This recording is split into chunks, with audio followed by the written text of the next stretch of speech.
ॐ ज्ञानतिमिरन्धस्य ज्ञानाञ्जनशलाकया चक्षुरुन्मीलितं येन तस्मै श्रीगुरवे नमः।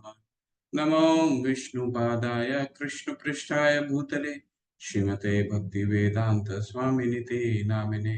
नमस्ते सरस्वते देवे गौरवाणी प्रचारिणे निर्विशेष शून्यवादी पाश्चात्य देश तारिणे वाञ्छाकल्पतरुभ्यश्च कृपा सिन्धुभैव च पतितानां पावनेभ्यो वैष्णवेभ्यो नमो नमः। नमो महावदानाय कृष्ण प्रेम पदायते कृष्णाय कृष्ण चैतन्य नामने गौरीतशे नमः। जय हो श्री कृष्ण चैतन्य प्रभु नित्यानंद श्री अद्वैत गदाधर शिवासादि गौर भक्त वृंद। हरे कृष्णा कृष्ण कृष्णा हरे हरे, हरे राम राम राम हरे हरे। हरे कृष्णा कृष्णा कृष्णा हरे हरे, हरे राम राम राम हरे हरे। हरे कृष्णा कृष्णा कृष्णा हरे हरे, हरे राम राम राम हरे हरे। हरे कृष्णा सभी को। आज हम दूसरे भाग में भगवत गीता के दूसरे भाग में प्रवेश करते हैं और आज से लेकर के 7 से लेकर के आज के अध्याय से लेकर के 12वां अध्याय तक बहुत महत्वपूर्ण अध्याय है। और ये जो अध्याय हैं, जो 6 अध्याय हैं, ये 6 अध्याय इस पूरे गीता के सार तत्व है, मतलब सार है। जो 7 से लेकर के हमने पहला 6 पढ़ लिया और इसके बाद भगवत गीता का ये 7 से लेकर के 12 तक अगर हमने नहीं पढ़ा तो गीता के ये भगवत गीता के तत्व को हम नहीं समझ पाएंगे। ठीक है? क्यों नहीं समझ पाएंगे? क्योंकि भगवान ने छठे अध्याय में जो हमने कल जिसका अध्ययन किया था उसमें हमने अंततः क्या पढ़ा था। पहले हम सारांश में पढ़ लेते हैं क्या क्या किन किन चीजों का हमने चर्चा किया था। कल कल अष्टांग योग पद्धति के बारे में चर्चा किया, अष्टांग योग अभ्यास के चरण के बारे में चर्चा किया। अष्टांग योग में 8 तरह की पद्धतियां होती हैं। कल ध्यान योग पे चर्चा था। 8 तरह की पद्धतियां होती, कौन कौन सा होता है? नियम, यम। यम का मतलब क्या है? किन चीजों का ध्यान रखना है। ठीक है? किन चीजों का ध्यान, एक ऐसा स्थान जो उचित स्थान में कोई भी ध्यान योगी व्यक्ति उचित स्थान उसे चाहिए। ठीक है? दूसरा क्या प्रक्रिया है? दूसरा स्टेप है नियम। किन नियमों का पालन करना है। ठीक है? सही, ज्यादा खाना नहीं है, कम खाना नहीं है। ठीक है? उचित मात्रा में नींद लेना है, 6 घंटा से पर्याप्त, 6 घंटा पर्याप्त है। आमोद प्रमोद यानी कि देखने सुनने के लिए चीजों का नियंत्रण रखना है, तो ये नियम हो गया। फिर आसन होता है, उचित स्थान में अपना आसन लगाना। प्राणायाम, सांसों को रोकना। इसके बाद प्रत्याहार। प्रत्याहार का क्या मतलब है? भौतिक अवधारणाओं से अपने आप को उन आसक्तियों से दूर कर लेना। यानी कि जो हमारी जो भक्तों की जो ध्यान योगी होते हैं वो क्या करते हैं, जो उनकी भौतिक वो जो अस्तित्व है, उन अस्तित्व का त्याग करके ध्यान करते हैं, यानी कि प्रत्याहार। इसके बाद धारणा। धारणा मतलब धारणा मतलब वो चित्त एकाग्र करना शुरू करता है भगवान में। ठीक है? इसके बाद क्या आता है? ध्यान। यानी कि ध्यान एक ऐसी अवस्था है जो जब वो भगवान पे अपना चित्त एकाग्र कर लिया होता है, अब उसको कोई स्थिर, अपने चित्त पे स्थिर हो गया है। ठीक है? और अंततः क्यों क्या जब वो भगवान का दर्शन कर पाता है तो उसे क्या कहते हैं? समाधि। ठीक है? ये तो ध्यान योगी की प्रक्रिया है। परंतु इसको देखते ही अर्जुन क्या कहते हैं कि ये बहुत मुश्किल है, ये कलयुग में करना बहुत मुश्किल है। हालांकि समाधि लेना, समाधि कलयुग में बिल्कुल व्यवहारिक है। वो क्या, कैसे व्यवहारिक है? वो वो हम भक्ति योग जब अंतिम में भगवान 47वें श्लोक में फिर हमने क्या देखा?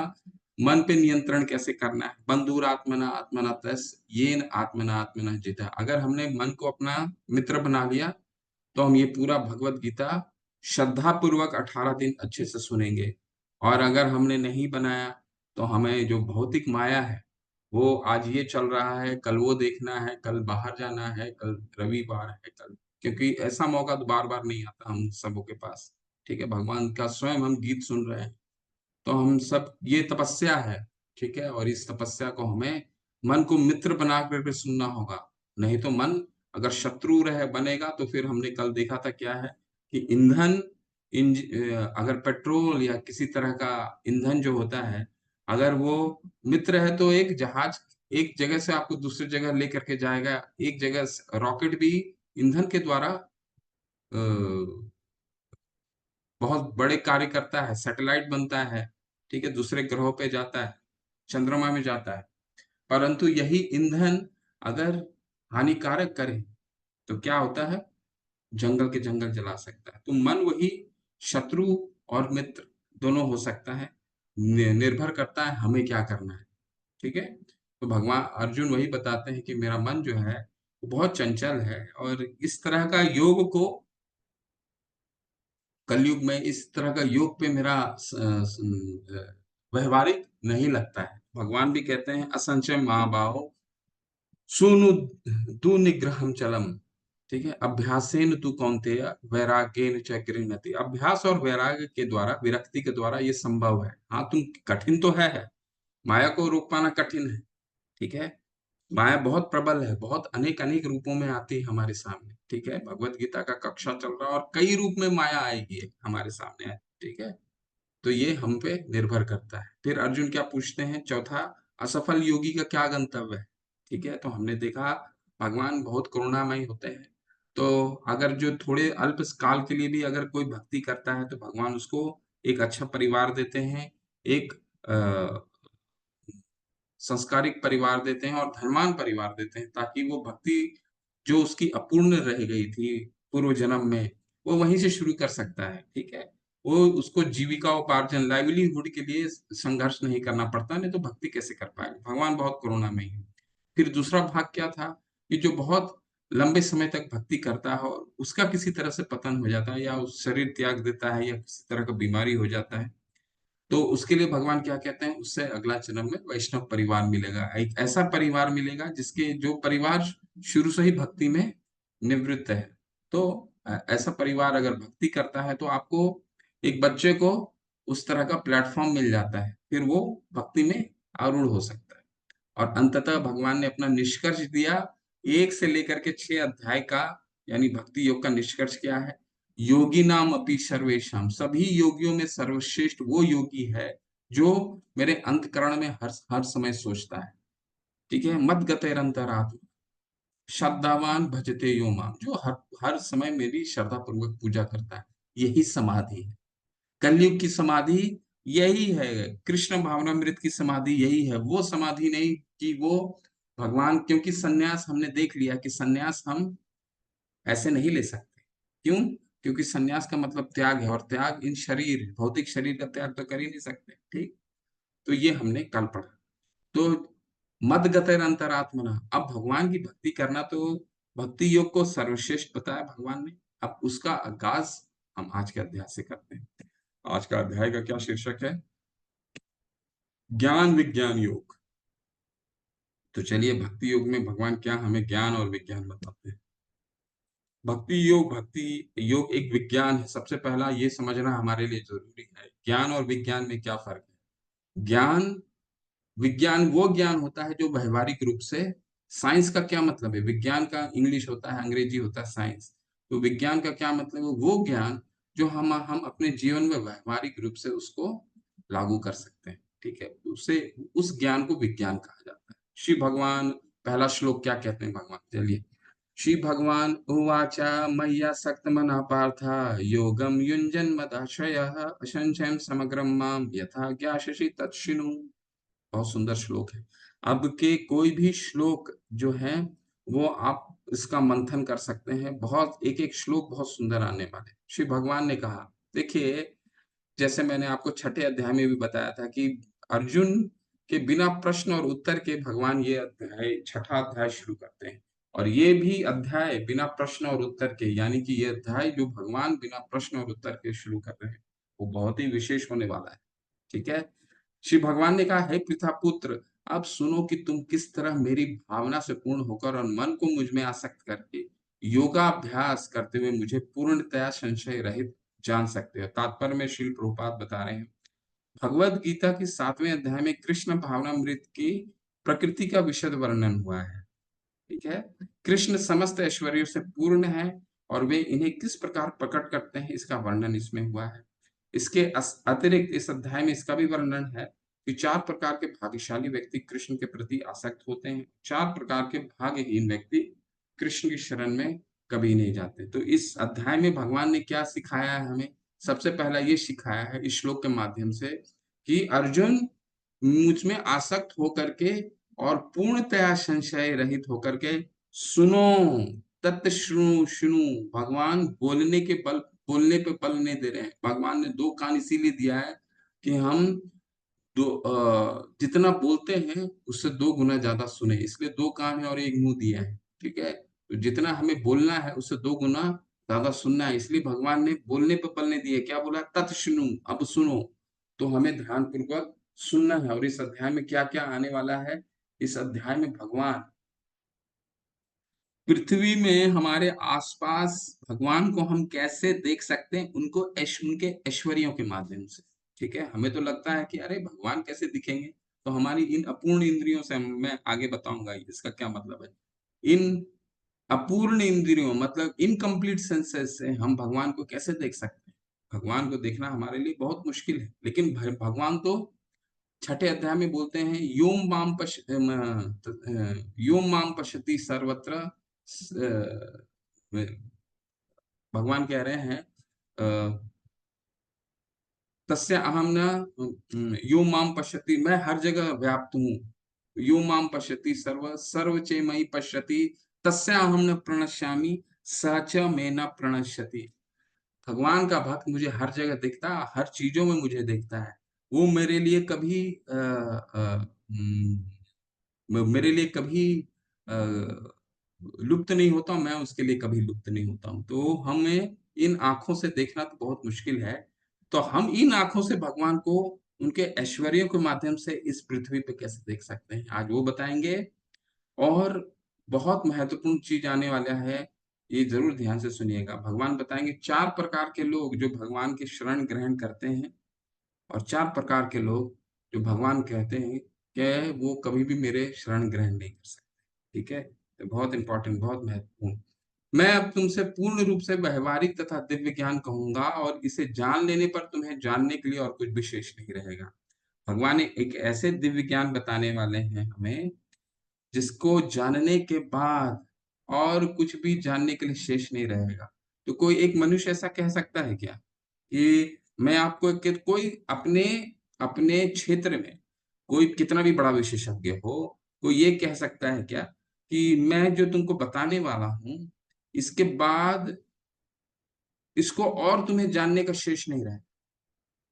कोई कितना भी अगर बड़ा वैज्ञानिक भी हो, तो हर विज्ञान की पुस्तक क्या है, हर 2 साल या 3 साल में संशोधन होकर के नया उसमें शोध आ जाता है, नया रिसर्च आ जाता है। ठीक है, आज चंद्रमा में पानी मिल गया, कल कुछ और मिल जाएगा, कल पहाड़ मिल जाएगा, कल कुछ मिल जाएगा। तो वो कभी भी कोई ये हाँ हो सकता है, हमसे बहुत बड़े ज्ञान है, हमारी इंद्रियों से उनकी इंद्रियां बहुत बड़ी हैं, परंतु उन्होंने बहुत विस्तार किया है अपने ज्ञान के माध्यम से, परंतु इसका ये वो नहीं कह सकते कि वो ऐसी चीज बता रहे हैं जिसको बताने के बाद कोई और चीज जानने का शेष नहीं रह सकता। ये सिर्फ कौन कह सकता है? भगवान कह सकते हैं। क्यों ऐसा?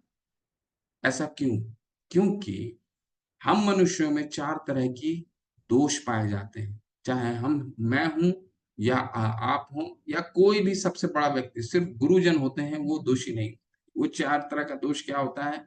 हमारी जो सेंसेस हैं, हमारी जो देखने की, सुनने की, बोलने की, स्मेल लेने की शक्तियों में इनकम्प्लीट है, अपूर्ण है। ठीक है, अब ये जैसे पेन है, ये पेन को हम एक एक दूरी पर ही देख सकते हैं। इसको ज्यादा सामने लाएंगे तो नहीं देख पाएंगे, और ज्यादा दूर लेकर कर चले जाएंगे तो नहीं देख पाएंगे, पीछे लेकर के जाएंगे तो नहीं देख पाएंगे। तो यानी कि इन आंखों से हम सभी चीजों को नहीं देख सकते। कहने का तात्पर्य क्या है? कहने का तात्पर्य है कि हम कहते हैं ना, हमने जो चीज नहीं देखा उसको हम कैसे विश्वास कर लें। ठीक है, तो इसका मतलब है कि हम अपनी अपूर्ण इंद्रियों पे कैसे विश्वास कर सकते हैं? आपके पीछे भी तो बहुत सारी घटनाएं हो रही, क्या आप उसको देख पा रहे हैं? ठीक, आप क्या सभी चीजों को सुन पाते हैं? हमारी विज्ञान की सुनने की हमारी वैज्ञानिक है कि एक मनुष्य का 20 से 20,000 हर्ट्ज सुन सकता है। इसके पहले 20 हर्ट्ज से पहले की सुनने की उसमें वो नहीं सुन सकता, और 20,000 हर्ट्ज के बाद नहीं सुन सकता। ठीक है, अब जो चमगादड़ होते हैं वो 10 हर्ट्ज में सुनते हैं। ठीक है, तो चमगादड़ के साउंड हम सुन सकते हैं नहीं। कुत्ते जो है 1 लाख हर्ट्ज भी सुन सकते हैं। तो कुत्ते को सुनने के लिए जो उनको कुत्ते वाले जो उनको ट्रेनिंग देखते हैं वो एक एक तरह का विसिल रखते हैं, 1 लाख उसका हर्ट्ज बजता है तब उनकी बात को वो सुनते हैं। ठीक है, तो हमारी इंद्रियां जो अपूर्ण है, जिसके कारण क्या होता है, हम भ्रमित होते हैं। हमें कोई भी भ्रम में डाल देता है। अरे वो सामने वाला इस्कॉन वाले जो थे, उन्होंने बोला क्या कि हरे कृष्ण का महामंत्र करो। हमें हमें तो ये गुरु ने बोला ये मंत्र करो, हमने वो गुरु ने बोला वो मंत्र करो, उसने ये बोला ये मंत्र करो। तो इसका क्या मतलब होगा? हम भ्रमित हो जाते हैं, बहुत जल्दी भ्रमित हो जाते हैं। क्यों? क्योंकि हमारी सेंसेस इनकम्प्लीट है। सुनने देखने की शक्तियां अभी इनकम्प्लीट है। ठीक है, और जिसके कारण हम भ्रमित होते हैं। भ्रमित होने के कारण क्या होता है? हम गलतियां करते हैं, हम कुछ ऐसे चीजों पे विश्वास कर लेते हैं जो हमें नहीं करना चाहिए। और चौथा सबसे महत्वपूर्ण क्या है? हम हमें धोखा देने की प्रवृत्ति होती है सब मनुष्यों में। ये धोखा देने की चीटिंग प्रोपेंसिटी होती है, हम किसी को धोखा दे देते हैं। ठीक, कोई कितना भी गुणी व्यक्ति हो, पर उसमें ये प्रवृत्ति आती है। ठीक है, लेकिन भगवान इसीलिए वो जितने भी मनुष्य हैं इनमें ये 4 दोष पाए ही जाते हैं। ठीक है, इसीलिए हमारे द्वारा बनाया हुआ गया कोई चीज जो है वो कभी भी पूर्ण नहीं हो सकता है। पूर्ण कौन दे सकता है? ओम पूर्णमदः पूर्णमिदं पूर्णात् पूर्णमुदच्यते पूर्णस्य पूर्णमादाय पूर्णमेवावशिष्यते। भगवान पूर्ण है। ठीक है, इसीलिए उनके द्वारा दिया हुआ ज्ञान भी पूर्ण है।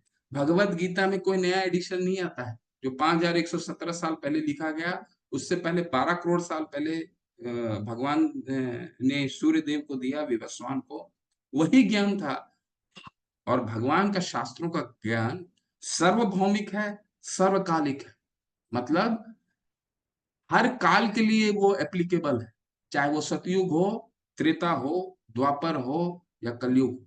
और सर्वभौमिक है, यानी कि कहीं भी चले जाइए इसको बोलने के लिए, इसको कहीं ना कहीं लोग एक्सेप्टेंस के लिए बैठे हैं। चाहे वो पाकिस्तान में भी चले जाइए, इस्कॉन का मंदिर पाकिस्तान में भी है, चीन में भी चले जाइए, वहां भी लोग इसको एक्सेप्ट करने के लिए बैठे हुए हैं। क्यों? क्योंकि बहुत सार्वभौमिक है, इसको एक्सेप्टेंस होगा ही होगा। ठीक है, इसलिए भगवान ये कह सकते हैं कि तुम्हें जानने के बाद और कुछ शेष नहीं रह सकता। हम ये चीज नहीं कह सकते। ठीक है, मनुष्याणां सहस्रेषु कश्चिद् यतति सिद्धये यततामपि सिद्धानां कश्चिन् मां वेति तत्वतः। कई हजार मनुष्यों में से कोई एक सिद्धि के लिए प्रयत्नशील होता है, और इस तरह सिद्धि प्राप्त करने वालों में से विरला ही कोई मुझे वास्तव में जान पाता है। तो देख सकते हैं भगवान अपनी चिंता व्यक्त कर रहे हैं इन श्लोकों के माध्यम से कि देखिए, मैं भगवत गीता का ज्ञान दे रहा हूँ, लेकिन इसको पढ़ने में लोगों को इंटरेस्ट ही नहीं आता है। ऐसे मनुष्य नाम सहस्त्रेषु, करोड़ों मनुष्यों में शायद ही कोई मुझे जानने का प्रयास करता है। और जो जानने का भी प्रयास करता है, ठीक है, वो सिद्धि प्राप्त करता है। और वो जो जानने का भी प्रयास करता है, उसमें भी कुछ ही लोग मुझे वास्तव में मुझे समझ पाते हैं। अब जैसे उदाहरण के रूप में देखिए, चित्र के माध्यम से एक शहर है, उस शहर में एक मान लीजिए मैराथन का आयोजन किया जाता है। तो मैराथन में तो सभी लोग भाग ले सकते हैं, केवल वृद्ध को छोड़ करके, या फिर जिनको कोई शारीरिक कष्ट हो पैर में, सभी लोग दौड़ सकते हैं। क्या सब लोग दौड़ने जाते हैं? नहीं। तो क्या होता है, कुछ लोग दौड़ने जाते हैं। ठीक है, और उसमें और उसमें से भी बहुत कम लोग उस दौड़ को कंप्लीट कर पाते हैं। ठीक है, तो देखिए भगवत गीता 18 डेज जब कोर्स होता है, तो कितने लोग ज्वाइन करते हैं, और अंततः 18 दिन तक जाते जाते कई कितने कम लोग बच जाते हैं। भगवान वो चिंता इन श्लोकों में व्यक्त करते हैं। ठीक है, तो यत्ता मनुष्याणाम सहस्त्रेषु कश्चिद् यतति सिद्धे। कोविड का जब समय था, जब आपातकाल छाया हुआ था हर जगह, ठीक है? हर जगह विपत्ति छाई हुई थी, हर जगह नेगेटिव वाइब्स थे हर जगह। तो जब हम 18 दिन का कक्षा करते थे, तो हमारा ज़ूम क्लास फुल हो जाता था। रामानुजा दास प्रभु बताते हैं, जो हमारे मंदिर के अध्यक्ष हैं, उन्होंने इस पूरे कोर्स के संचालक हैं। तो वो बताते हैं कि पूरा ज़ूम फुल हो जाता था। यूट्यूब में जितनी यूट्यूब में जब लाइव होती थी, उसमें भी लोग फुल हो जाता था। क्यों फुल हो जाता था? कि आपत्ति और विपत्ति आई हुई है ना। जब विपत्ति आती है, तो लोग भगवान की तरफ देखते हैं। इसलिए ना, डॉक्टर भी जब एक मरीज पे मरीज के परिवार, जब मरीज का तबीयत बहुत खराब होता है, तो डॉक्टर भी क्या कहता है? डॉक्टर, एक चिकित्सक को पूछिए, एक चिकित्सक सबसे ज्यादा बोलेगा कि आप भगवान की प्रार्थना कीजिए, ठीक है? तो जब विपत्ति आता है, तो हम भगवान की तरफ दौड़ते हैं। जब हम संपन्न होते हैं, कोई तकलीफ नहीं है, हम सब कुछ ठीक है, तो फिर हमारा उस तरफ ध्यान नहीं जाता, ठीक है? भूमिरो अपनो भगवान। अब हम, अभी तक हमने ये देखा, अब हम देखने वाले हैं कि भगवान की जो भी शक्तियां हैं, ठीक है? ये भगवत गीता का ये अध्याय बहुत महत्वपूर्ण है, इसलिए हम शालेय श्लोक को, इसके जितने भी श्लोक हैं इस अध्याय के, बहुत महत्वपूर्ण है। इसलिए आप लोग, हम सभी श्लोक को हम लोग कवर नहीं कर पा रहे, परंतु जितने भी लोग आप लोग सुन रहे हैं, ये सबसे एक प्रार्थना रहेगा कि आप भगवत गीता को, ये 18 दिन संपन्न होने के बाद, इसके बाद लेवल 2 होता है, इसका अगला सत्र होता है, अगला लेवल होता है, जिसमें एक एक श्लोक का अध्ययन किया जाता है। तो हर एक श्लोक को पढ़ना हमारे लिए बहुत जरूरी है। इसलिए आप सबसे प्रार्थना है कि, और ये सारे कोर्सेज क्या हैं? फ्री है। बस हमें क्या करना है? बंधुर आत्मना आत्मना तस्य येन आत्मना आत्मना जिता। बस अपने मन को मित्र बनाना है, और 1 घंटा समय देना है अपने अध्ययन में। आध्यात्मिक ज्ञान के लिए हमें 1 घंटा समय निकालना है। 24 घंटा में 1 घंटा या 1.5 घंटा तो हम समय निकाल ही सकते हैं। जो जिस भगवान ने हमें पूरा ये सृष्टि दिया, अपना शरीर दिया, तो उसके लिए तो हमें 1 1.5 घंटा उनकी बातों को सुनने के लिए लगाना है। हमारा कर्तव्य बनता है। भूमिर, अब भगवान अगले 2 श्लोकों में अपनी शक्तियों का शक्तियों के बारे में बताएंगे। मेरी कितनी शक्तियां हैं, और जो हम आसपास देखते हैं, वो किन शक्तियों के द्वारा संचालित होता है।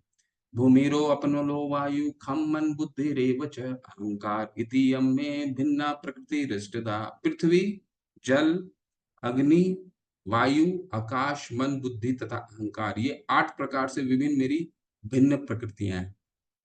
तो ये जो 8 हैं, ये देख लीजिए। अभी भगवान की शक्तियां दो, अगले 2 श्लोकों में 2 तरीके से बताया जाएगा। एक, जो भौतिक, जो हमारा जो शक्ति, भौतिक शक्ति है, जो भगवान इस पूरे धरातल में किस शक्ति के द्वारा संचालित करते हैं, उसको कहते हैं अपरा शक्ति।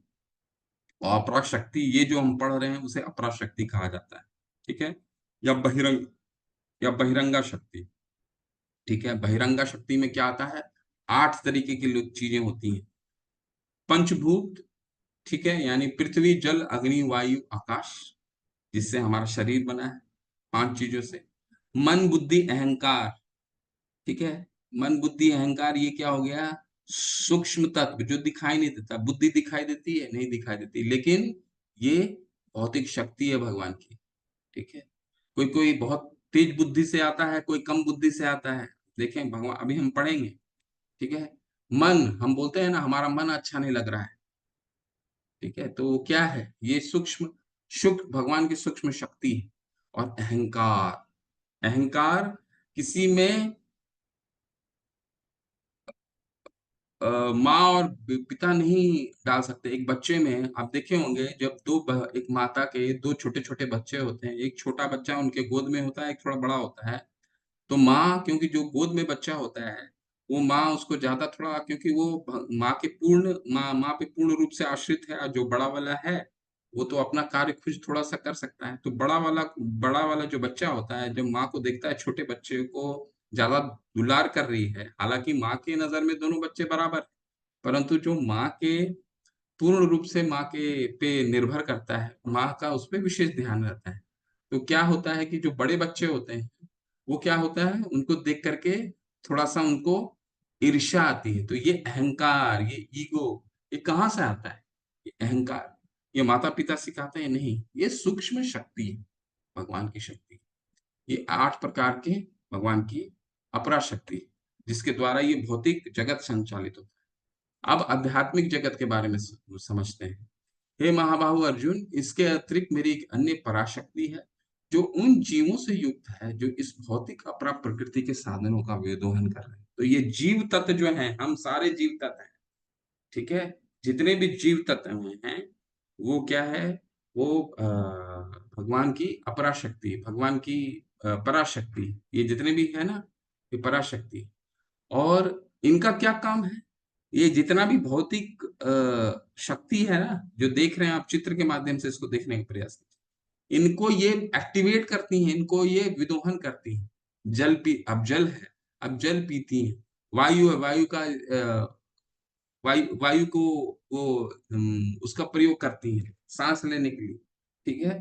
तो जीव जो है भगवान की आध्यात्मिक शक्ति है, पराशक्ति, ठीक है? तो दो शक्तियां होती हैं। पहला अपरा शक्ति, जो भौतिक शक्ति है, इसके द्वारा ये पूरा भौतिक जगत चलता है। और आध्यात्मिक शक्ति कौन है? जो इन भौतिक शक्तियों का विदोहन करता है, ठीक है? इनको एक्टिवेट करता है, इनको इनका यूज करता है। वो है भगवान की आध्यात्मिक शक्ति। सारे प्राणियों का उद्गम इन दोनों शक्तियों में है। इस जगत में जो कुछ भी है, को जो कुछ भी भौतिक तथा आध्यात्मिक है, उसकी उत्पत्ति तथा प्रलय मुझसे ही जानो। बहुत सुंदर श्लोक है। और इसके बारे में एक जो तस्वीर आप देख रहे हैं, ये समझिए, ये क्या है तस्वीर? कोई सामान्य तस्वीर नहीं है। भगवान यहाँ क्या कह रहे हैं? सारे प्राणियों का उद्गम इन दोनों शक्तियों में है, ठीक है?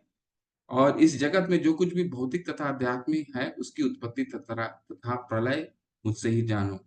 हे धनंजय, मुझसे श्रेष्ठ कोई सत्य नहीं है। देखिए यहाँ पर पूर्ण रूप से भगवान डिस्क्लोज कर रहे हैं, क्या श्रेष्ठ नहीं है?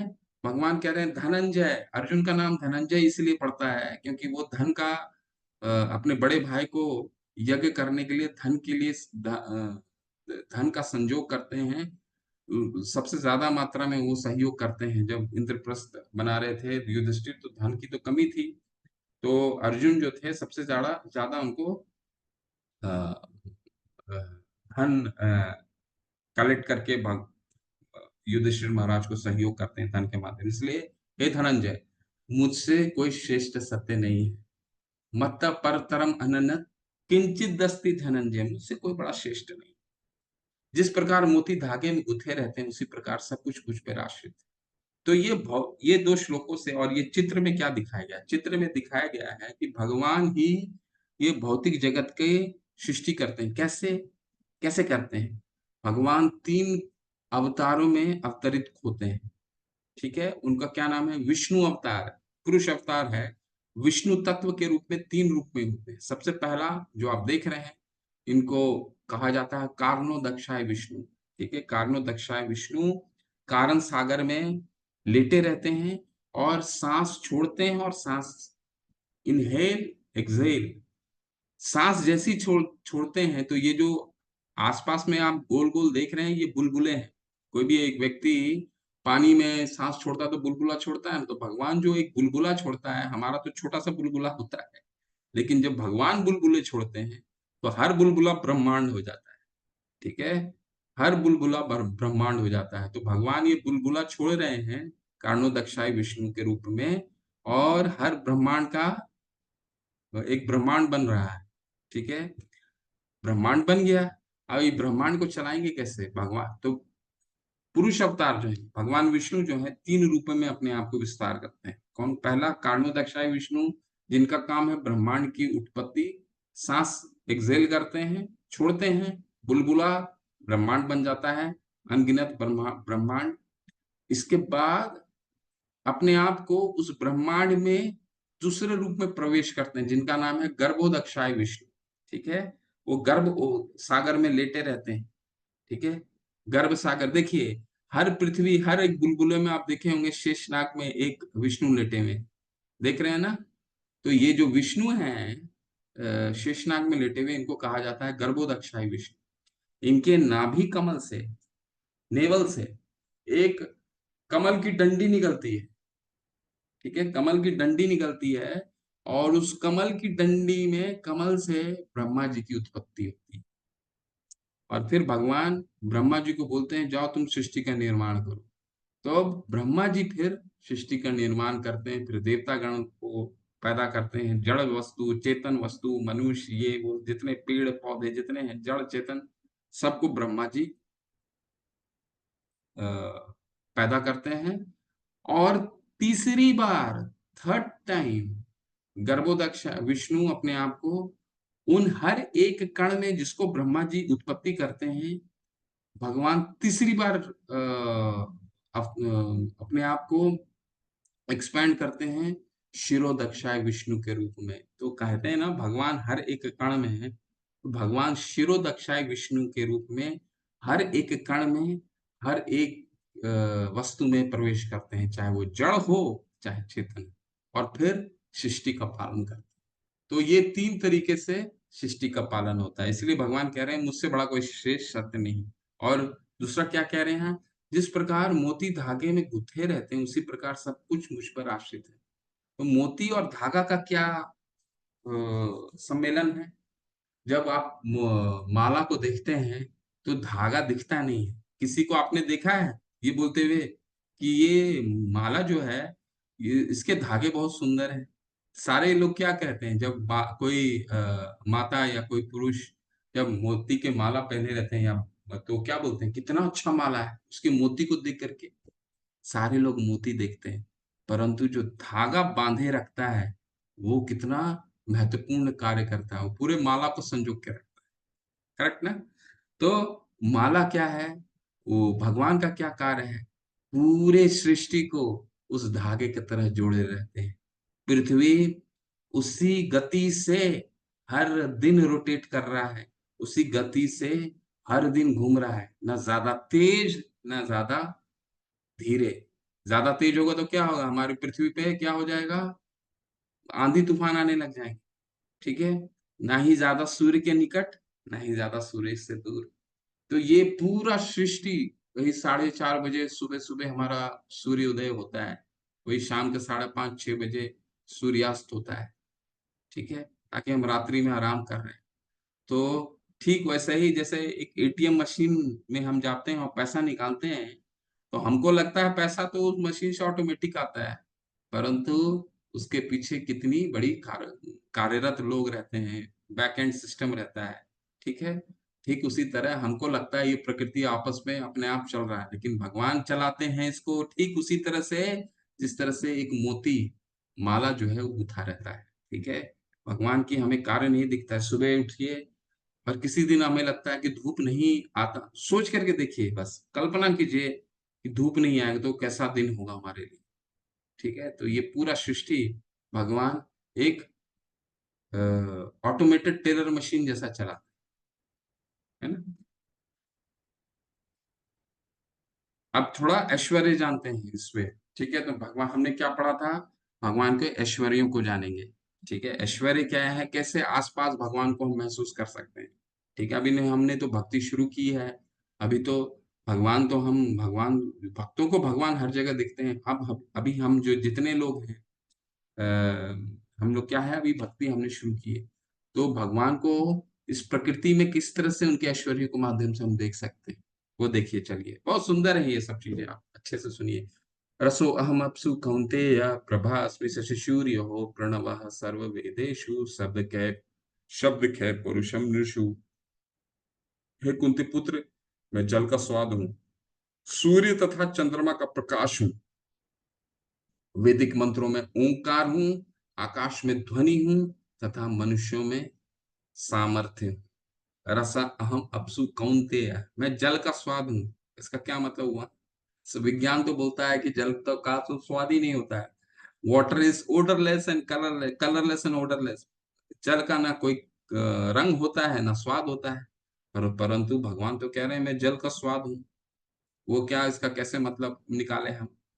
तो अब गर्मी का समय है, अभी जल अगर आपको नहीं दिया जाए, उसकी जगह आपको दे दिया जाए कोल्ड ड्रिंक, उसके दिए जगह दे दिया जाए फ्रूट जूस, तो क्या आपको वो तृप्ति मिल पाएगी जो जल देती है? ठीक है, जो उसकी तृप्ति है वही जल का स्वाद है। वो जो तृप्ति है वो जल ही दे सकता है और कुछ नहीं दे सकता। भगवान कहते हैं कि मैं उसका जो स्वाद है वो मेरे ऐश्वर्य के रूप में तुम देख सकते हो। तो अगली बार जब जल पीजिए तो उस भगवान का, उसको ऐश्वर्य के रूप में उसको महसूस करने का कोशिश कीजिए। ठीक है, सूर्य तथा चंद्रमा का प्रकाश हूँ।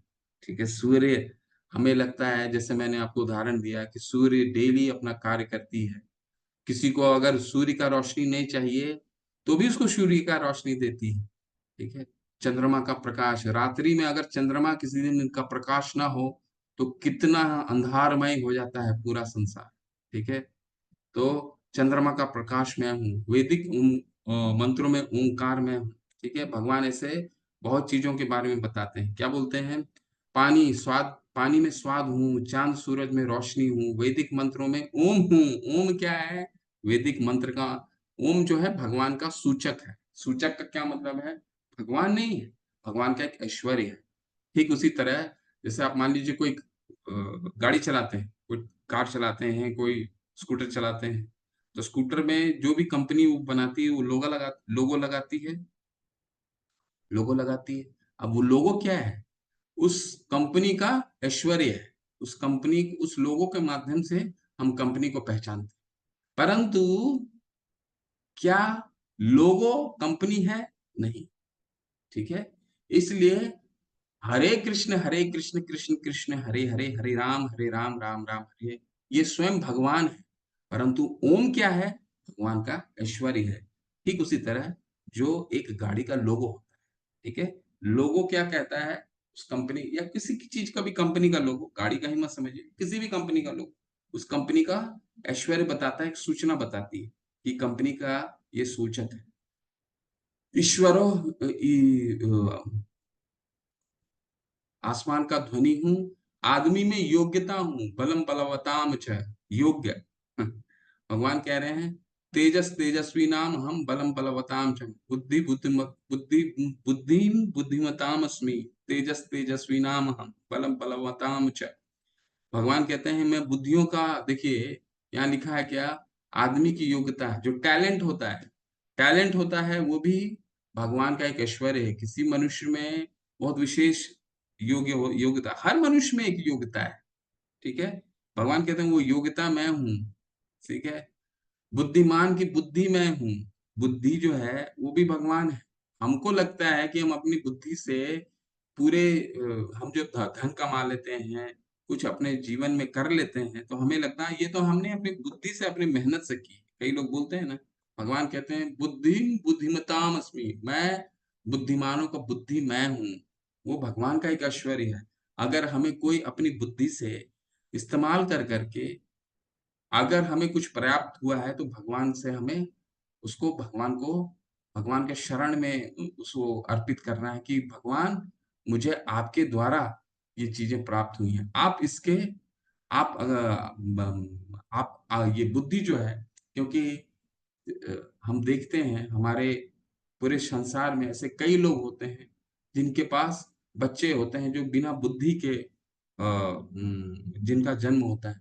तो उनके और हम में क्या फर्क है?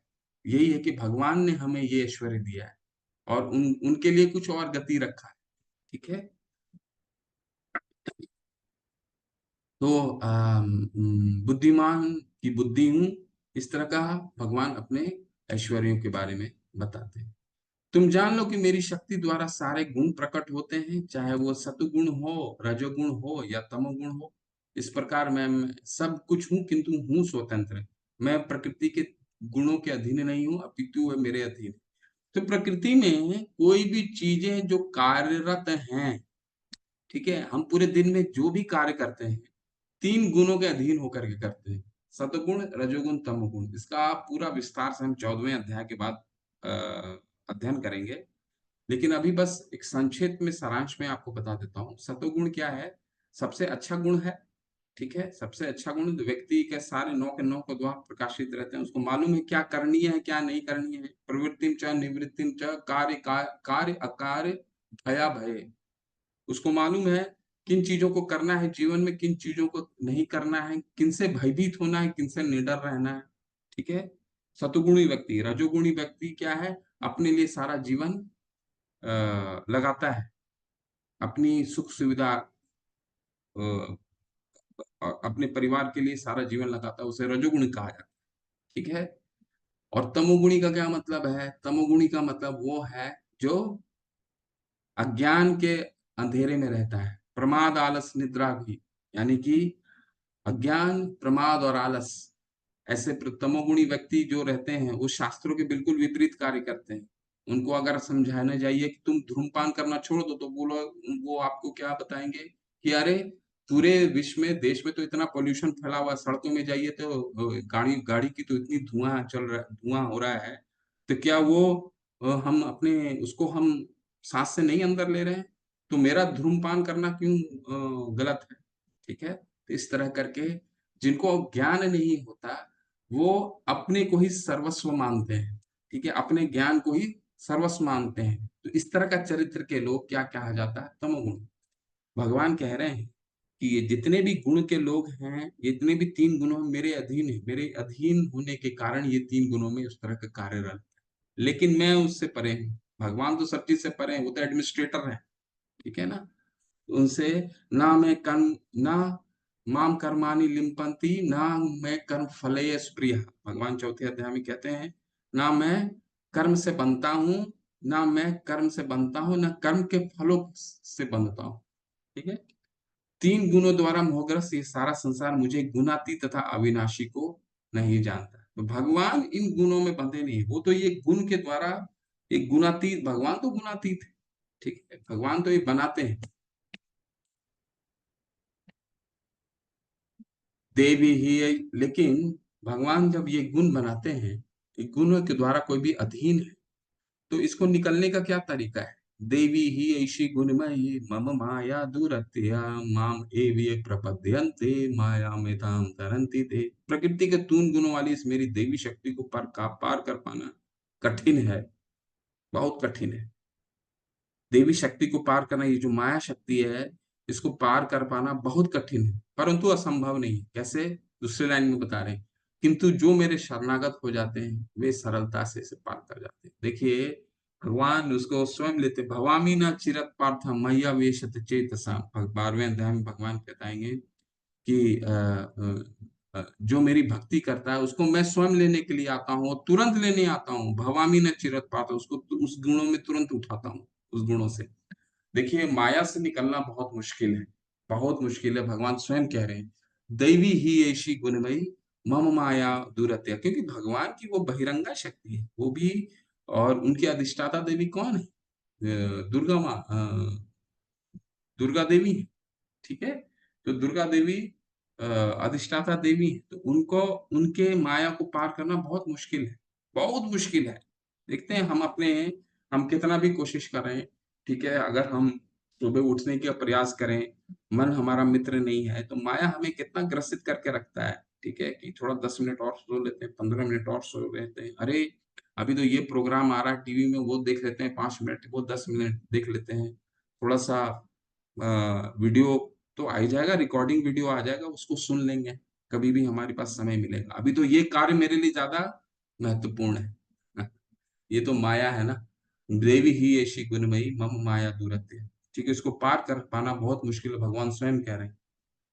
लेकिन जो पार कर जाता है उसके लिए जीवन प्रसन्नमय हो जाता है, वो सुख का अनुभूति करता है।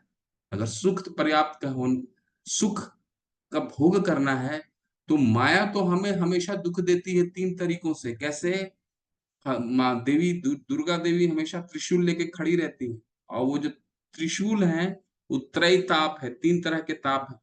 ठीक है, उसको क्या कहा जाता है, आध्यात्मिक, अधिभौतिक, अधिदैविक।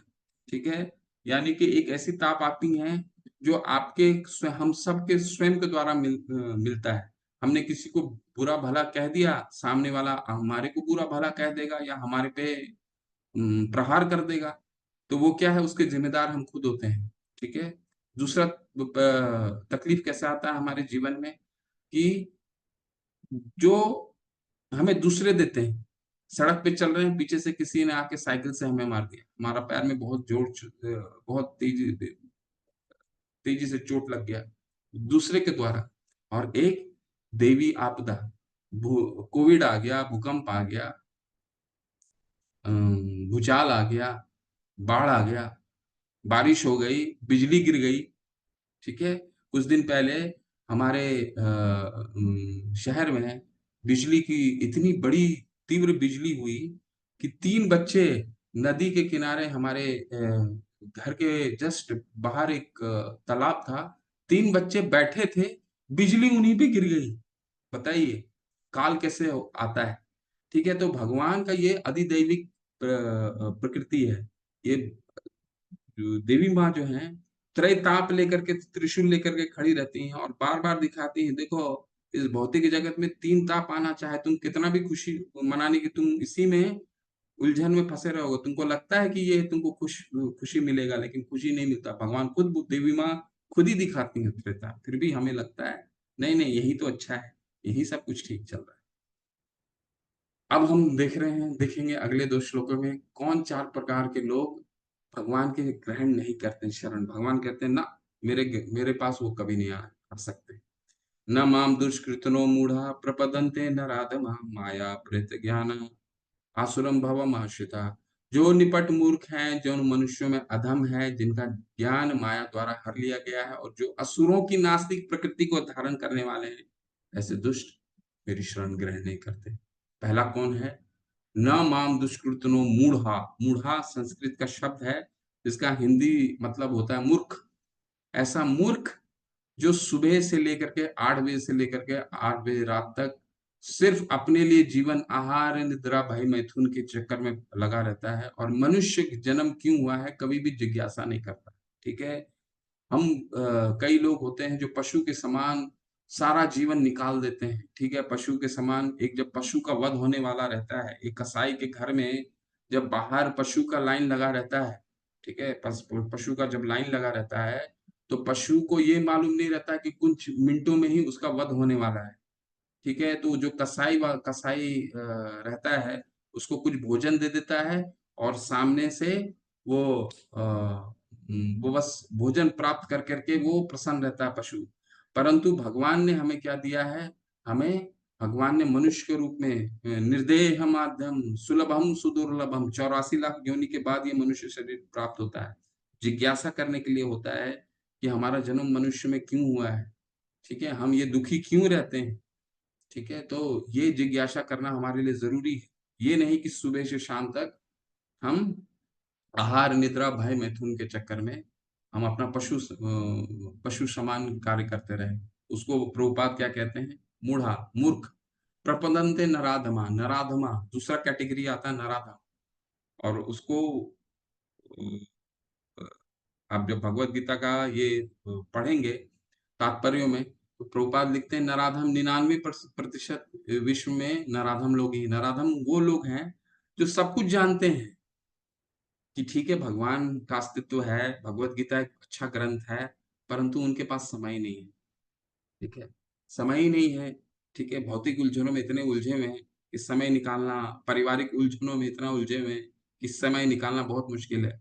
जब हमें तकलीफ आता है, हमारी शारीरिक तकलीफ आती है, तो उन पीड़ाओं को हमें स्वयं झेलना पड़ता है। परिवार का कोई जन हमारे पास नहीं रहता है।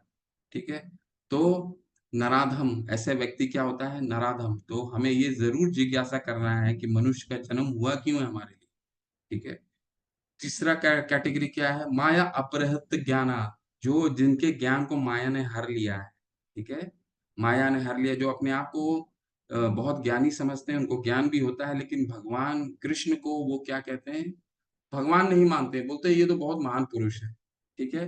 तो ये माया अपहृत ज्ञान। और चौथा कैटेगरी असुर, जो भगवान के अस्तित्व को ही नकार देते हैं। तो ये 4 प्रकार के लोग भगवान के शरण ग्रहण नहीं करते। अब 4 प्रकार के कौन लोग हैं जो भगवान कहते हैं मेरे शरण ग्रहण करते हैं? वो कौन है? चतुर्विधा भजन्ते माम जना सुकृतो अर्जुन आर्तो जिज्ञासु अर्थार्थी ज्ञानी च भरत ऋषभ। हे भरत श्रेष्ठ, चार प्रकार के पुण्य आत्माएं मेरी सेवा करते हैं। आर्त, ये चार कैटेगरी याद रखिएगा, कौन कौन है जो भगवान के कैटेगरी सेवा करते हैं, मतलब भगवान की शरण ग्रहण करते हैं। आर्त, जिज्ञासु, अर्थार्थी तथा ज्ञानी। आर्त कौन है? श्लोकों की चार श्रेणियां हैं। वे जो पीड़ित है, सबसे पहले पीड़ित आता है, दुख तकलीफ, कोविड आ गया तो भगवान का शरण लेगा। कोई शरीर में शारीरिक दुख आ गया, ये लेगा। धन की कमी हो गई, तब भगवान का, भगवान मेरे लिए ये कर दीजिए, भगवान मेरे लिए ये कर दीजिए। भगवान का भक्त है, और ऐसे भगवान, ऐसे भक्तों को भगवान कहते हैं मेरे शरण ग्रहण करते हैं। आर्तो उसको कहा जाता है, आर्त। ठीक है। दूसरा कैटेगरी है जिन्हें जिज्ञासा है। अरे भगवत गीता एक अच्छा ग्रंथ है, चलो इसके बारे में कुछ जाने। 18 दिन अच्छे से कक्षा करें, इसके बाद लेवल 2 हो रहा है, लेवल 2 करें। तो जिज्ञासा, भगवान के बारे में जिज्ञासा करना। ठीक है, जिज्ञासु। तीसरी कैटेगरी कौन है? अर्थार्थी। कुछ धन चाहिए भगवान से। ठीक है, कोई बुरा नहीं है। अगर पिता से, अगर बच्चा जो है, वैसे तो पिता जानते हैं बच्चों को क्या चाहिए, लेकिन फिर भी पिता, बच्चे का क्या कार्य है, अपने पिता से ही या माता से ही जो भी मांगना है उनसे मांगे, ये नहीं कि उनके रिश्तेदारों से जा करके मांगे। ठीक है, अर्थार्थी ऐसा व्यक्ति जिसको धन की कामना है। और ज्ञानी, जो भगवान के बारे में ऑलरेडी जानता है और जानने का इच्छुक है। ठीक है, ये चार लोग का है। थोड़ा उदाहरण से देखते हैं, शास्त्रों में उदाहरण। पहला है गजानन, ये हाथी है, स्वर्ग का हाथी।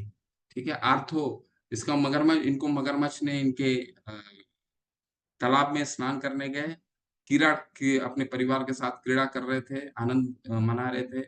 मगरमच्छ जो कि नदी का शेर, सबसे बड़ा शेर होता है, उसने उनका पाँव को पकड़ लिया। तकलीफ में थे, भगवान को पुकारा उन्होंने, भगवान के भक्त भी थे, भगवान आए। द्रौपदी, द्रौपदी महारानी द्रौपदी, जो भगवान जो पूरी पूरी कौरव सेवा सभा में उनका वस्त्र हरण हो रहा था, तो भगवान कपड़े के रूप में उनको आकर के उनके तकलीफ को दूर किए। सुख मुनि जो तीसरा है, सुखदेव मुनि, एक आप चरित्र पढ़ेंगे, जैसे जैसे जिन्होंने पढ़ रखा है पहले वो तो जानते हैं, तो आगे आगे पढ़ेंगे।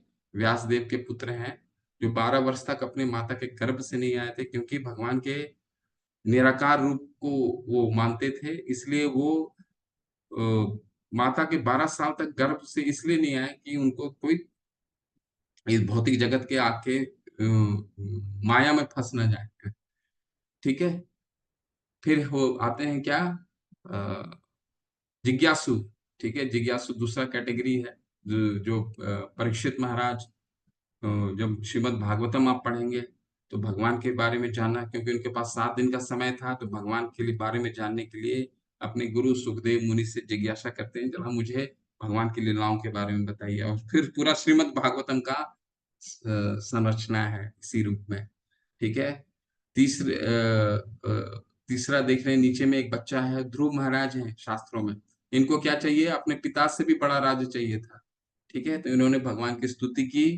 भगवान, हालांकि भगवान ने उनको दर्शन भी दिया, लेकिन, और एक ध्रुव तारा, ध्रुव ध्रुव ध्रुव लोक ही दे दिया उनको। ये कथा और भी आगे मैं बताऊंगा, वैसे कथा इतना नहीं है, बहुत बड़ा, आज हमारे पास समय नहीं। तो ध्रुव जो है, उनको भगवान के भक्त भी थे, और ध्रुव उनको पूरा एक ग्रह मिल गया। इसके बाद आते हैं सुग्रीव। सुग्रीव को क्या था? सुग्रीव को भी भगवान से धन चाहिए था, उनका राज्य छीन लिया था उनके भाई ने, उनकी पत्नी को उनको छीन लिया था उनके भाई ने, बाली ने। तो भगवान राम ने दिलाया। जिज्ञासु, जिज्ञासु सबसे महत्वपूर्ण है। ठीक है, इन्हें ज्ञानी सबसे महत्वपूर्ण, नैमिषारण्य के ऋषिगण। ठीक है, भगवान के बारे में जानते हैं और उनकी लीलाओं को सुनने में आनंद लेना चाहते हैं। ठीक है, तो ये चार प्रकार के लोग हैं जो भगवान की शरण ग्रहण करते हैं। तेषां ज्ञानी नित्ययुक्त एक भक्ति विशिष्यते प्रियो ही ज्ञानी अत्यर्थम अहम स च म प्रिय। इनमें से जो परम ज्ञानी और शुद्ध भक्ति में लगा रहता है वो सर्वश्रेष्ठ है, क्योंकि मैं उससे अत्यंत प्रिय हूँ और वो मुझे प्रिय है। जो लास्ट वाला है ज्ञानी, भगवान को बहुत प्रिय है, सबसे ज्यादा कह रहे हैं। क्यों? बाकी का 3 जो हैं, वो कुछ ना कुछ तो भगवान से चाहिए ना। एक तो तकलीफ में है तो भगवान को याद कर रहा है, एक को धन चाहिए, ठीक है, एक जिज्ञासु है, लेकिन जो ज्ञानी है उसको कुछ नहीं चाहिए। वो भगवान के बारे में और जानना चाहता है, जानता है और जानने की इच्छा रखता है, ठीक है।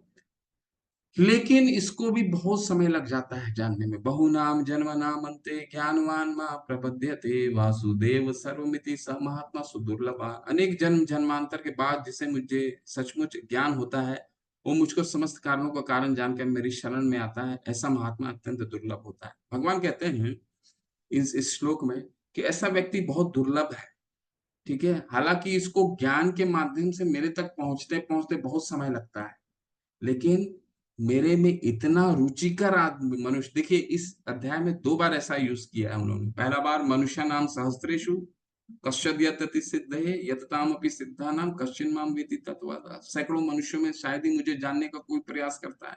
यहाँ फिर उन्होंने बोला ज्ञानी जो है, ज्ञानी भी बहुनाम बहुत जन्मों के बाद मुझ तक पहुंच पाता है, जानने के बाद कौन भगवान है, कौन भगवान है, कौन भगवान है। और ऐसा मनुष्य बहुत दुर्लभ है, ठीक है, बहुत दुर्लभ होता है भगवान। जिनकी बुद्धि भौतिक इच्छाओं द्वारा मारी गई है, वे देवताओं की शरण में जाते हैं और वे अब फिर देवता पूजन के बारे में, वे अपने अपने स्वभाव के अनुसार पूजा विशेष विधि विधानों का पालन करते हैं। काम स्त हित ज्ञान प्रपदंते अन्य देवता। भगवान देवता की पूजन में कौन जाता है? भगवान कहते हैं काम स्त हित ज्ञान, यानी जो किसी को कुछ चाहिए, भगवान शिव मुझे अच्छा पति दे दीजिए, भगवान लक्ष्मी जी मेरे घर में धन दे दीजिए, ठीक है। ये काम स्त हृत ज्ञाना, यानी कि हमें जब कुछ चाहिए, कोई बुरा नहीं है, ये शास्त्रों में उल्लेख है, कोई गलत नहीं है, लेकिन भगवान बता रहे हैं किसी को जो कुछ चाहिए तभी वो देवता के पास जाता है। मैं प्रत्येक जीव के हृदय में परमात्मा स्वरूप स्थित हूँ। जैसे ही कोई किसी देवता की पूजा करने की इच्छा करता है, मैं उसके श्रद्धा को स्थिर करता हूँ, जिससे वह उसे विशेष देवता की भक्ति कर सके। भगवान ये जान जाते हैं कि हमें क्या चाहिए, ठीक है। किसी को कुछ चाहिए, किसी को धन चाहिए, किसी को लक्ष्मी जी की पूजा करनी है, किसी को शिव जी की पूजा करनी है, किसी को ब्रह्मा जी की पूजा करनी है, किसी को सरस्वती माँ की पूजा करनी है।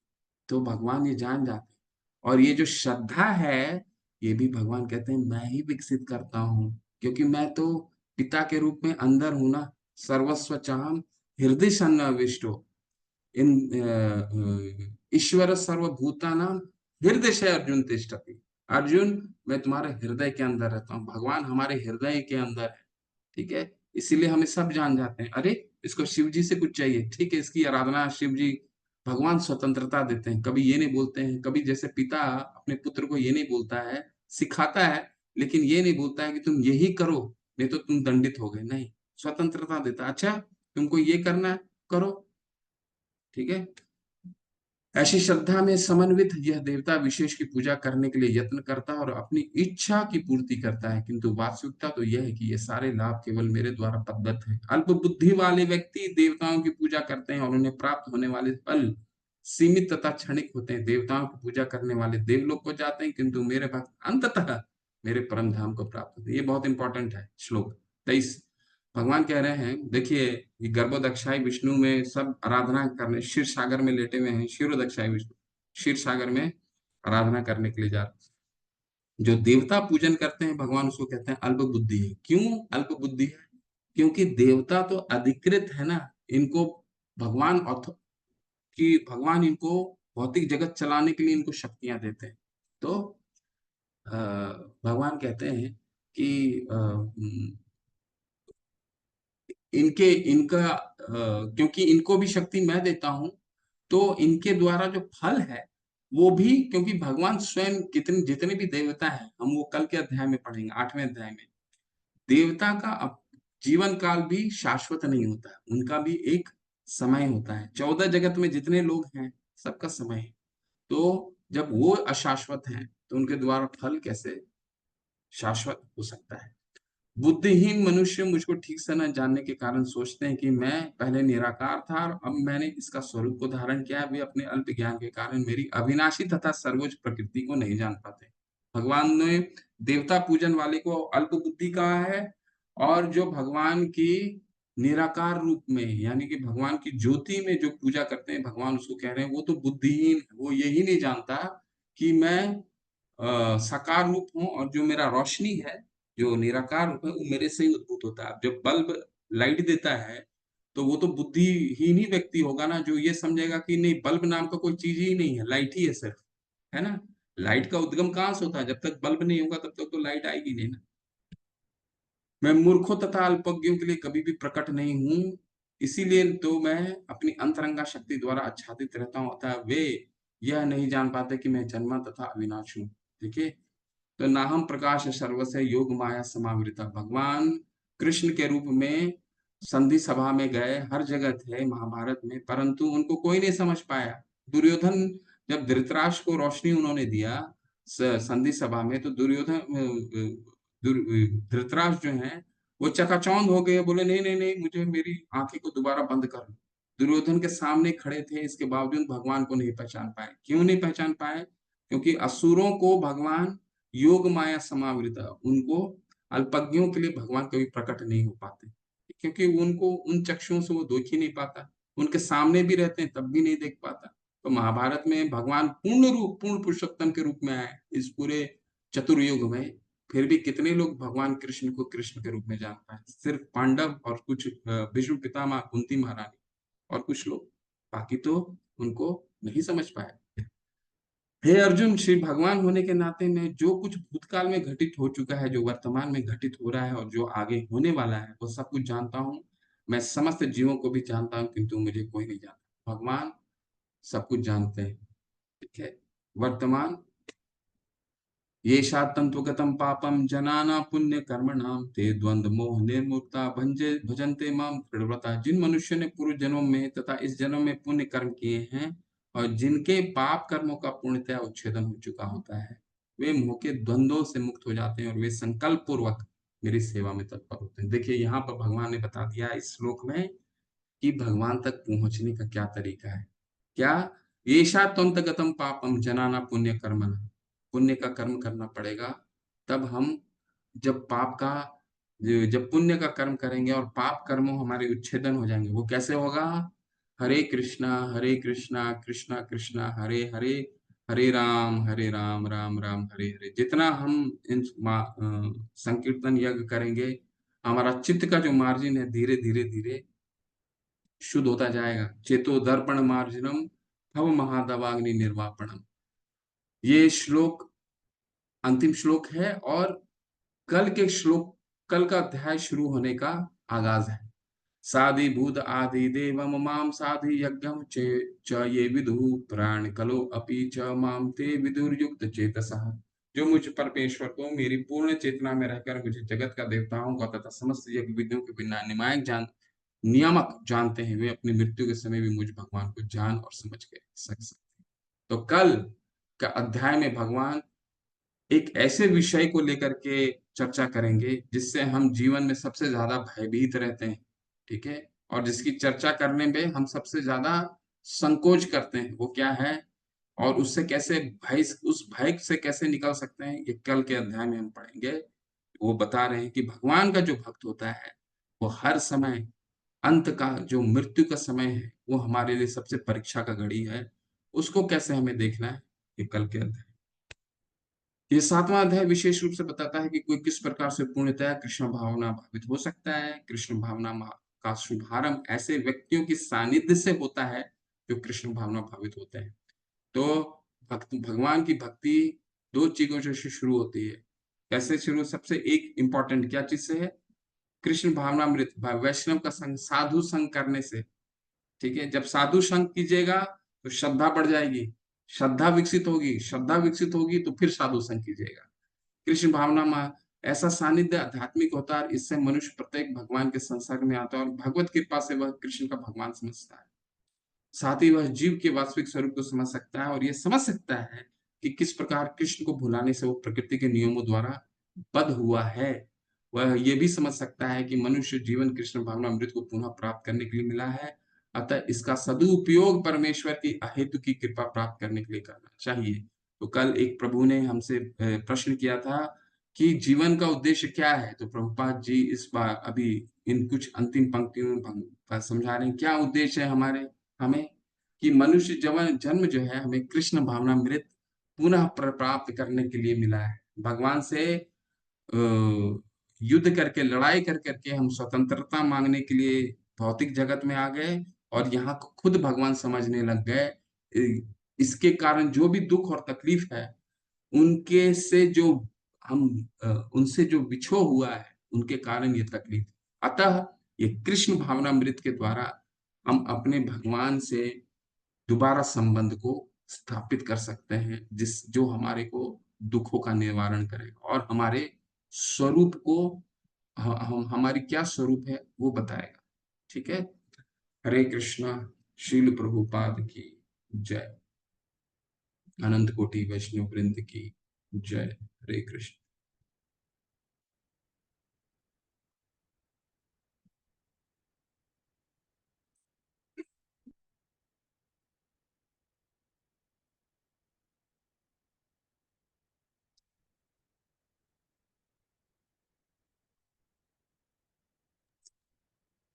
जिज्ञाश्री जी, हरे कृष्ण। हरे कृष्ण प्रभु जी। प्रभु जी, एक सवाल है श्लोका नंबर 3 को लेके। मनुष्याणाम सहस्त्रशु कश्चिदतीति सिद्धये। जब हम प्रयत्नशील रहते ही है प्रभु जी के कान्हा जी की ओर जाने के लिए, तो क्यों हमें ऐसे ऐसे दौरों से गुजरना पड़ता है? क्यों हमें, जैसे परीक्षाएं होती है हमारी, क्यों ऐसा होता है? जब प्रभु जी जानते हैं हम उनकी ओर जाना चाहते हैं, तब ज्यादा परीक्षाएं होती है हमारी। हमारी पेशेंस टेस्ट की जाती है, लोग, बाहरी लोग हमें कुछ भी अनाप शनाप बोल जाते हैं। क्यों ऐसा होता है प्रभु जी? क्योंकि हम भक्ति ज्यादा दृढ़ से कर सकें। इसमें भक्ति दृढ़ नहीं हो रही है मेरी प्रभु जी, मैं सच कह रही हूँ। मेरा मेरा फेथ शेक हो रहा है, तो ऐसे क्यों कान्हा जी करते हैं? ठीक है। हरी हरी। इसका प्रश्न का उत्तर देते हैं माता, अच्छे से इसको सुनिए, श्रवण कीजिए। भगवान के जितने भक्त हो, जितने भी आप लीलाओं को उठा करके पढ़िए, चाहे वो पांडव हों, चाहे वो मीराबाई हों, भगवान अपने लीलाओं के माध्यम से हमें ये, पांडवों को इतना तकलीफ शुरू से लेकर के, चाहे वो लाक्षागृह का में मार डालने की साजिश हो, या फिर विष देने की साजिश हो, या उनकी पत्नी को भरी सभा में उनके साथ दुर्व्यवहार करने का साजिश हो, या भगवान राम को स्वयं वनवास जाने का षड्यंत्र हो, या फिर मीराबाई हो, भगवान हर एक भक्तों के माध्यम से, इन लीलाओं के माध्यम से हमें क्यों ऐसा सिखाना चाहते हैं कि भक्ति में कितनी भी विपदा आए, तो हमें वो विपदों, क्या पांडव इन विपत्तियों से विमुख हो गए, विमुक्त होकर के वो ये बोले कि अरे भगवान तो मेरे संग ही है, मेरे साथ में रहते हैं, इसके बावजूद उनके रहने के बावजूद ऐसा क्यों हो गया कि मुझे लाक्षागृह, दुर्योधन इतना मुझे प्रताड़ित क्यों कर रहा है, मेरे पिता का निधन कैसे हो गया, मुझे राज्य का भोग क्यों नहीं मिला? ऐसा उन्होंने, क्योंकि जितने भी चरित्र को आप देख लीजिए शास्त्रों में, भगवान हमें अपने चरित्रों से, भक्तों के चरित्रों से ही सिखाना चाहते हैं कि हमें कोई भी तकलीफ आए, भक्ति में हमें और दृढ़ होना जरूरी है। तो इसका जो आपके जीवन में तकलीफ आ रहा है कि आप भक्ति कर रहे हैं और आसपास की जो आपकी वातावरण है, वो आपको सहयोग नहीं दे रही है, तो माता आप एक एक्सेप्शन नहीं है। कोई भी जीवन में भक्ति शुरू करता है, चाहे वो पुरुष हो या माता हो, उनके जीवन में इस तरह का जो पारिवारिक विक्षुब्ध है, वो आना निश्चित है, वो निश्चित है। और ये आपकी ये आप पे निर्भर करता है कि क्योंकि आप एक कार्य जरूर कीजिए, भगवान की साधना जो है वो करना कभी भी कम मत कीजिए। तो जैसे नहीं जैसे प्रभु, साधना आप प्रभु जी करते जाएंगे। चैंटिंग भी कुछ ज्यादा ही करने लगी हूँ। अकेले अकेले बैठे, मैं अपनी माला हाथ में हो ना हो अपनी उंगलियों पे करती हूँ, बस मन में मन ही मन चैंटिंग करती रहती हूँ, कुछ भी करूँ। फिर भी जैसे मुझे लगता है कि कुछ पीछे खींच रहा है मुझे, जैसे मुझे आई वांट टू प्रोग्रेस, मुझे आगे जाना है, लेकिन हो नहीं रहा है मेरा प्रोग्रेस, कुछ पता नहीं। आप साधना जो है वो सुबह जल्दी उठिए, 4 घंटे आप सुबह का समय है, और कोई भी चीज जब तक इस तरह का पारिवारिक कलेश हो रहा हो, पब्लिकली बहुत कुछ ज्यादा चीज दिखा करके मत कीजिए, ठीक है। लेकिन ऐसा हर परिवार में होता है माता, ऐसा नहीं है कि किसी परिवार में नहीं होता है, चाहे वो मेरे साथ हो या किसी भी परिवार में आप जा करके पूछ लीजिए, ठीक है। हमारे जो सबसे बड़े उदाहरण, शास्त्र पढ़िएगा तो वो तो उदाहरण है ही, तो जो आपके तत्कालीन वर्तमान उदाहरण को आप देख सकते हैं, जो हमारे मंदिर के जो अध्यक्ष हैं, उन्होंने अपनी डिग्री कहाँ से ली है? आईआईटी कानपुर से ली है, और आईआईटी कानपुर के वो इन्फोसिस जैसे कंपनी में कार्यरत थे। तो सोचिए, जब उन्होंने अपना कार्य छोड़ा होगा और अपने माता पिता के सामने गए होंगे, तो उनका माता पिता उनके साथ उनके माता पिता के साथ कैसा रहा होगा, ठीक है। तो ये जो पारिवारिक विक्षुब्ध है, क्योंकि आज का वातावरण ही ऐसा है कि लोग अपना बच्चा जो होता है, बच्चा अगर दारू पीने लग जाता है तो वो फिर भी एक्सेप्टेंस हो जाता है लोगों को, फिर भी, और भक्ति करने लगे तो उसमें बहुत तकलीफ होती है, क्योंकि ऐसा जो कलयुग है वो इसी तरह आगे और भी इसका पतन होगा। तो इसीलिए हमें और अपने भक्ति में दृढ़ रहना है। ज्यादा पब्लिकली आप मत शो कीजिए कि आप क्या कर रहे हैं, परंतु साधना में दृढ़ रहिए, और ये सोच के रखिए कि ये इस तरह का कलेश होगा ही होगा, इसमें कोई और जितने आसपास आपके भक्त दिखते हैं, सबके साथ ये पारिवारिक कलेश है, ठीक है। तो बस अपने दृढ़ रहिए, शांत रहिए, ज्यादा मन में विचलन मत लाइए, ठीक है, क्योंकि ये आपके साथ अपवाद नहीं है, हम सभी के साथ होता है। तो बस आप दृढ़ रहिए अपने, और चैंटिंग करते रहिए, देखिएगा एक ना एक दिन सब ठीक होगा। ये होना ही है, ठीक होना ही है, इसमें कोई दो राय नहीं है, ठीक है माता। थैंक यू प्रभु जी। हरे कृष्ण। हरि हरि सुधा सुधीर प्रसारी प्रभु। हरे कृष्णा प्रभु जी, हरे कृष्ण। दंडवत प्रणाम। दंडवत प्रभु जी, प्रणाम। एक जिज्ञासा है कि जो जीव तीनों गुणों को पार करके शुद्ध सतोगुणी में आ गया है, तो वो भी क्या मतलब प्रकृति के उसका दोहन करता है, विदोहन? वो तो नहीं करता है ना? प्रभु, जो तीनों गुणों को पार कर गया तो सतोगुणी में कहाँ रह गया? वो तो गुणातीत हो गया। शुद्ध सतोगुणी जो बन गया, तो वो सतोगुणी तो कैसा? गुण के अधीन ही रह गया ना, सतोगुण रजोगुण तमोगुण, ये तो गुण है। अब जो इन तीनों को पार कर गया वो तो गुणातीत हो गया, वो तो कोई गुण के अधीन है ही नहीं, सतोगुणी के अधीन भी नहीं, तो वो वो तो गुणातीत विदोहन है। करने का कोई प्रश्न ही नहीं है उसका, तो है ना, प्रकृति बिल्कुल, के बिल्कुल नहीं, वो तो गुणातीत हो गया। देवी ही गुण। ऐसी गुणमयी, वो तो इन 3 गुणों के अधीन नहीं है। वो तो चौथा अध्याय का 26वां श्लोक पढ़िएगा, तो वो जी 14वां अध्याय का 26वां श्लोक में ये बताता है, भगवान जी। बताते हैं कि जो गुणातीत हो जाता है वो क्या हाँ करता है।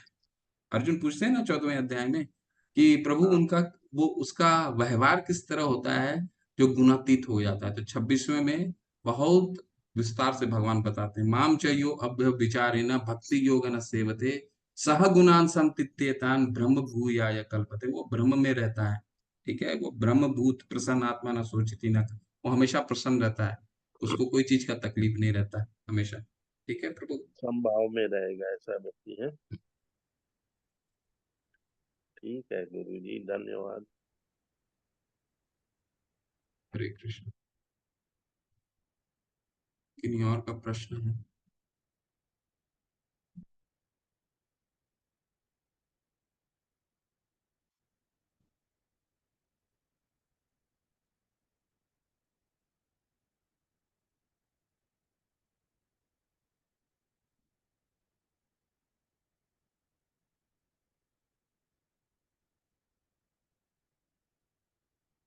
ठीक है, चलते हैं।